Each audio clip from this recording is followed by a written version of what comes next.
الرحیم السلام علیکم ورحمۃ اللہ وبرکاتہ۔ روزے کے مسائل کے متعلق ہماری آج کی جو مجلس ہے، روزے کے متعلق چند مسائل آج آپ کے سامنے انشاءاللہ رکھیں گے۔ تو روزے کے متعلق مسئلہ نمبر 1 آج کا یہ ہے کہ اگر روزے کی حالت میں کوئی روتا ہے اور اس کی آنکھوں سے آنسو بہتے ہیں اور وہ آنسو منہ کے اندر آ جاتے ہیں، اب فقہائے کرام لکھتے ہیں کہ اگر ایک قطرہ یا 2 قطرے منہ میں آ جاتے ہیں تو اس سے روزے پر کوئی فرق نہیں پڑتا۔ البتہ اگر اتنے زیادہ آنسو آتے ہیں اور منہ کے اندر جمع ہو جاتے ہیں اور منہ میں جمع ہونے کے بعد وہ قطرے، وہ آنسو کے قطرے وہ حلق کے اندر چلے جاتے ہیں تو اس صورت میں روزہ فاسد ہو جائے گا، یعنی روزہ ٹوٹ جائے گا۔ مسئلہ نمبر 2، روزے کی حالت میں اگر کوئی آنکھوں کے اندر سرما لگاتا ہے اور بعض اوقات سرمے کے اثرات اتنے ہوتے ہیں کہ وہ حلق کے اندر بھی محسوس ہو جاتے ہیں، تھوک کے اندر بھی محسوس ہو جاتے ہیں، تو فقہائے کرام لکھتے ہیں کہ کسی بھی صورت میں آنکھوں میں اگر سرما ہم لگاتے ہیں، چاہے وہ حلق کے اندر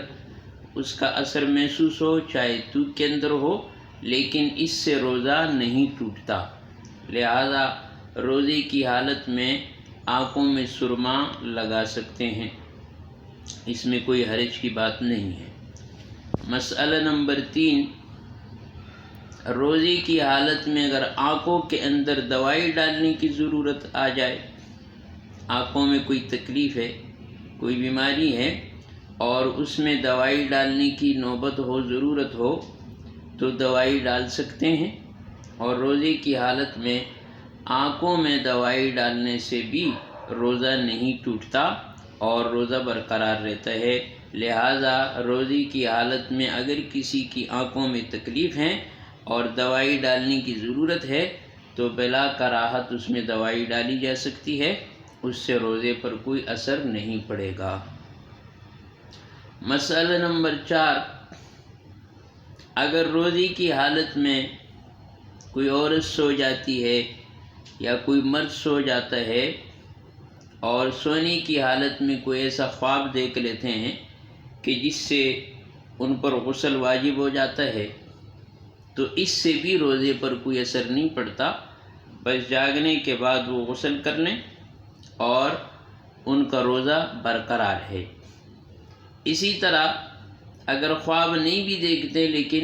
روزے کی حالت میں کوئی عورت یا مرد سو رہا ہو اور روزے کی حالت میں اس کو احتلام ہو جائے تو جیسے ہی وہ جاگنے کے بعد یہ ہے کہ فوراً وہ غسل کر لیں اور زیادہ دیر تک وہ ناپاکی میں نہ رہے، لیکن اس احتلام کی وجہ سے روزے پر کوئی اثر نہیں پڑتا اور روزہ نہیں ٹوٹتا۔ اسی طرح اگر کسی مسلمان کو اس مسئلے کا علم نہیں تھا کہ آیا احتلام سے روزہ نہیں ٹوٹتا، اس کا خیال یہ تھا کہ روزہ ٹوٹ جاتا ہے اور اس کو احتلام ہو گیا، احتلام کے بعد وہ یہ سمجھے کہ شاید میرا روزہ ٹوٹ چکا ہے اور اس نے پھر جان کر کھایا یا پیا تو اب اس کا روزہ ٹوٹ گیا،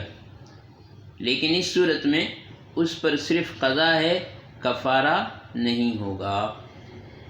تو یہ چند مسائل آج کی مجلس میں تھے اور انشاءاللہ اسی طرح روزانہ ہم کچھ مسائل آپ کے سامنے پیش کریں گے۔ اللہ تبارک و تعالی ہمیں سمجھنے کی اور عمل کرنے کی توفیق عطا فرمائے۔ وآخر دعوانا ان الحمد للہ رب العالمین۔